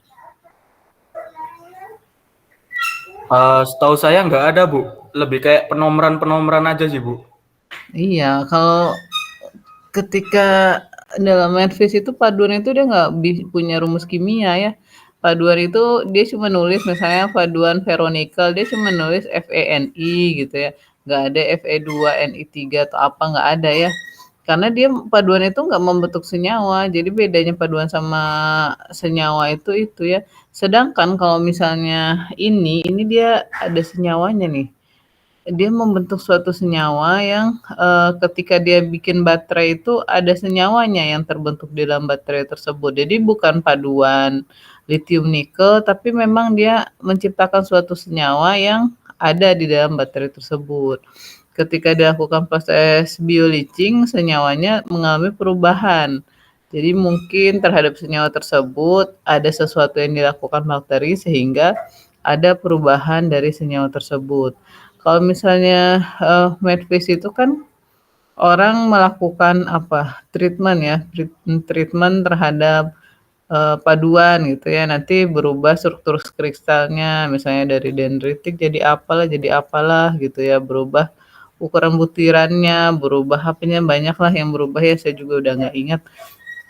Nah, bedanya sama ekstraksi di situ ya. Kalau orang metalurgi fisik itu mereka jarang terjadi reaksi-reaksi kimia, ada reaksi kimianya tapi nggak banyak ya. Kalau ekstraksi itu semuanya reaksinya reaksi kimia ya.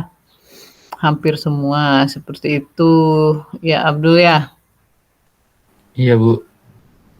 Jadi lebih jelas ya sekarang ya. Oke, ada pertanyaan lain? Atau Rafiki masih mau bertanya, boleh?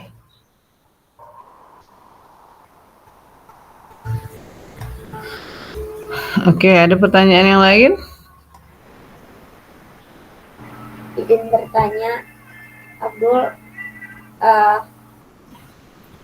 untuk medium yang digunakan bakteri kamu ini apa ya, Abdul? Maaf, mungkin udah dijelasin tapi aku belum kelewat. Maksudnya medium pertumbuhannya? Iya.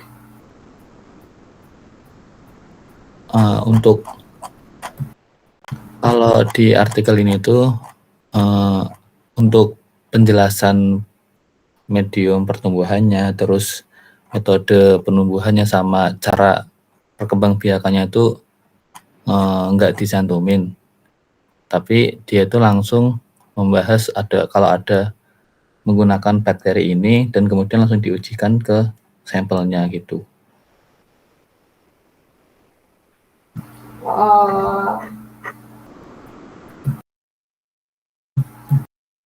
Ini berarti sama kayak apa namanya, reaksi umum bioleaching gitu ya, Dok. Kalau misalnya kayak menghasilkan asam, terus tar asamnya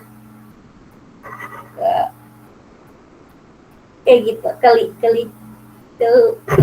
sama apa namanya, logamnya gitu, Dok. Kurang nangkep, Din. Asamnya buat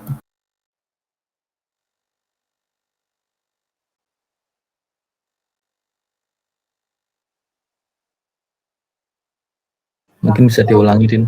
Yang kayak reaksi umumnya yang Husain tadi share itu loh, apakah reaksinya itu mirip kayak gitu apa beda? Mungkin boleh kamu tunjukin lagi reaksinya gitu kalau ada, atau aku kelewat gitu.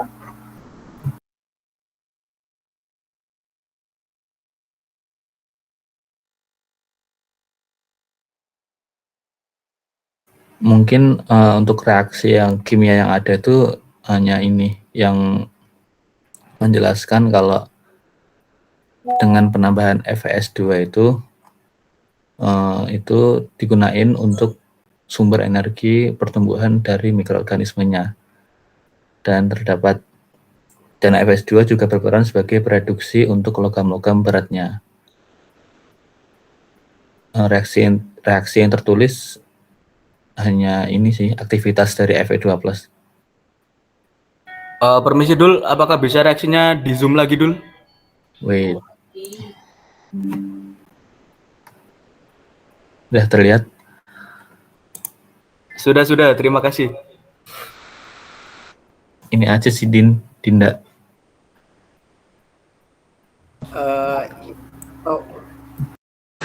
Adina ada belum? Udah, kamu aja, Ran, silakan. Oke. Ini mau nanya ini aja sih, apa masih belum paham di ini sih, yang reaksi yang kedua yang M4+ atau 3+, M atau M3+ itu ditambah Fe2+ jadi M2+ plus Fe3+.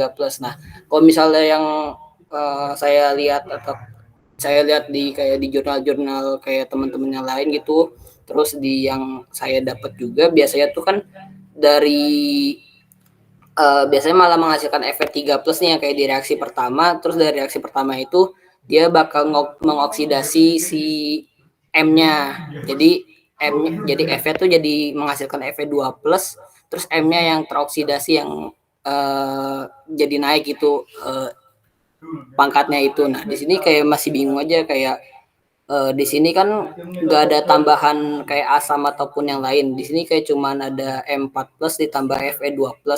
Tapi di sini kenapa yang terjadi oksidasi itu malah yang Fe-nya, terus yang tereduksi lagi sih malah si M-nya. Terus pertanyaan selanjutnya kayak gini juga sih, kayak kalau misalnya udah bentuk ion kayak gini berarti udah bentuk larutan atau kayak gimana kayak gitu. Apakah logamnya sudah terlarut? Iya, apakah logamnya itu udah terlarut atau bagaimana gitu maksudnya di sini?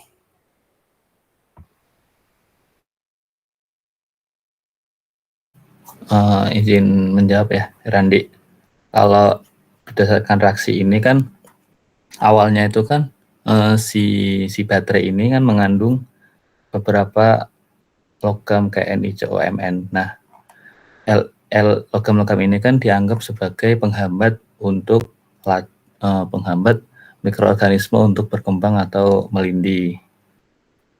Nah, dari situ kan sekarang kan diberikan Fe2+ tuh. Nah, Fe2+ itu berperan selain untuk menjadi makanan untuk si mikroorganisme, juga berperan untuk mereduksi dari Ni, CO, dan Mn.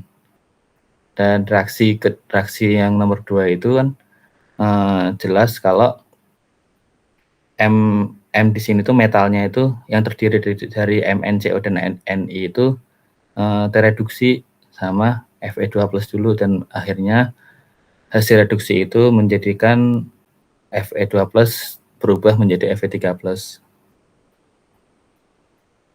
Oksidasi. Iya itu pokoknya.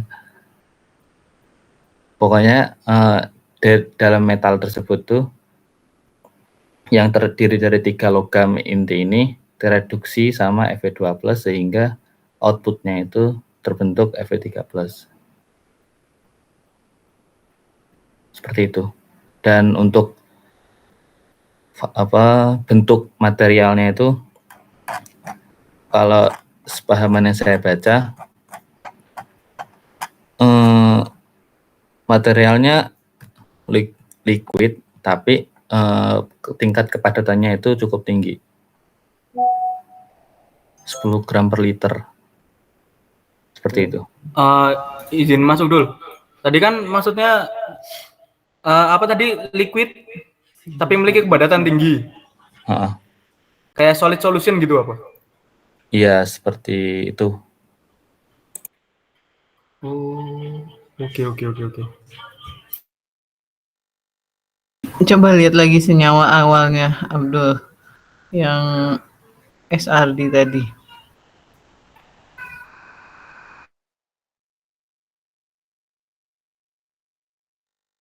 Baik, Bu, sebentar.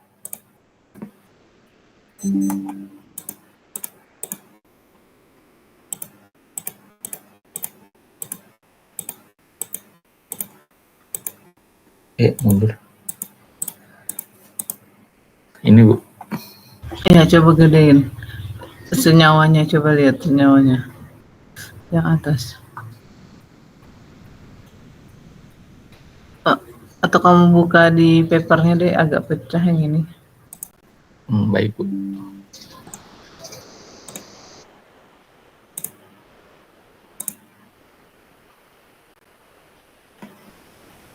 Sudah terlihat jelas, Bu.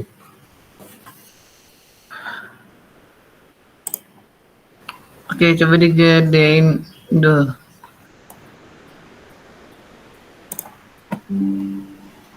Yang original sampelnya aja, original sampel. Ya, itu Li, Ni 0,3, CO 0,3. Oke, coba kamu lihat di tulisannya apa yang dia tuliskan tentang senyawa tersebut. Sampel awalnya itu ada apa tadi katanya? Nah, senyawa sampel memiliki struktur kristal LiNiX COY Mn 1 kurang X kurang Y O2.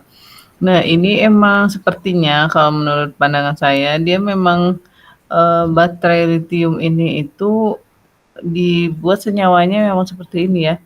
Jadi Ni-nya itu punya bilox yang tinggi. Biasanya kalau misalnya bilox Ni itu kan 2+ biasanya kita tahu ya. Nah, di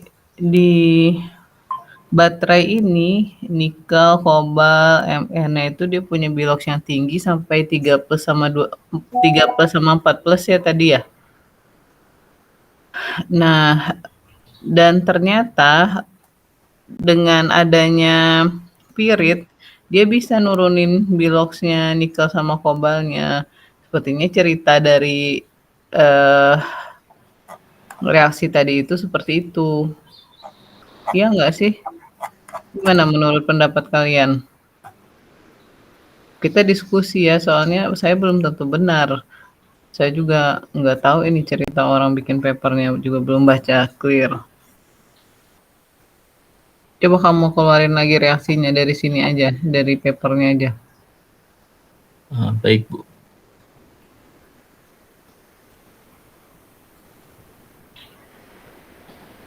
Ini, Bu. Nah, ini ya reaksinya ya. Nah, itu kan M4 plus atau M3 plus. Jadi jadi logam MnCO sama Ni-nya itu memang dalam bilox yang tinggi deh, 3 plus atau 4 plus, di mana bisa direduksi jadi M2 plus. Nah, kemungkinan M2 plus ini bentuknya udah larutan, seperti itu ya. Jadi dia melarutkan itu dengan cara direduksi jadi bilox yang lebih rendah. Kemungkinan sih ceritanya seperti itu. Jadi Fe2 plus bisa melakukan hal tersebut. Mungkin bisa jadi ini reaksi kimia ini ya, reaksi elektrokimia ya. Jadi nanti kamu juga bisa lihat di deret volta ya, mana yang lebih elektronegatif, mana yang lebih elektropositif. Kan bisa ya ketika suatu logam itu dilakukan didekatkan bisa saling mereduksi dan mengoksidasi kan ya, tergantung dengan keelektronegatifannya. Nanti kamu bisa lihat ke sana juga sih Abdul untuk nge-reviewnya. Baik, Bu.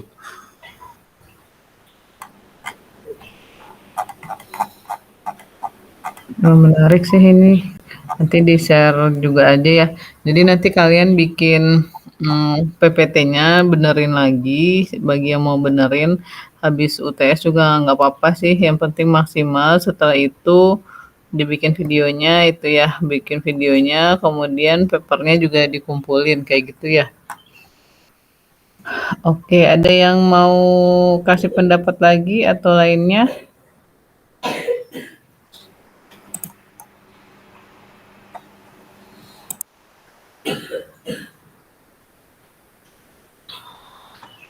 Oke, ada pertanyaan lain mungkin? Oke, nggak ada. Kalau tidak ada, terima kasih Abdul. Sangat menarik ya pembahasannya, beda dengan yang kita lihat sebelumnya. Memang ketika kita belajar sesuatu itu makin kita bisa banyak baca paper itu kita makin punya pengetahuan yang lebih banyak ya. Kalau kita mungkin buku itu sesuatu yang udah dipelajari yang data-datanya tuh udah cukup lama gitu ya. Kalau paper itu sesuatu yang baru. Saya juga harus tetap terus belajar ya. Makanya ketika saya mau kuliah ngajarin kalian, saya biasanya nyari-nyari paper terbaru biar saya update juga ilmunya. Kalau misalnya saya pakai buku, apalagi bukunya udah lama-lama gitu ya, itu biasanya nggak update nanti ilmunya. Seperti itu ya. Oke, siapa lagi yang mau presentasi? Masih ada lah waktu 30 menitan.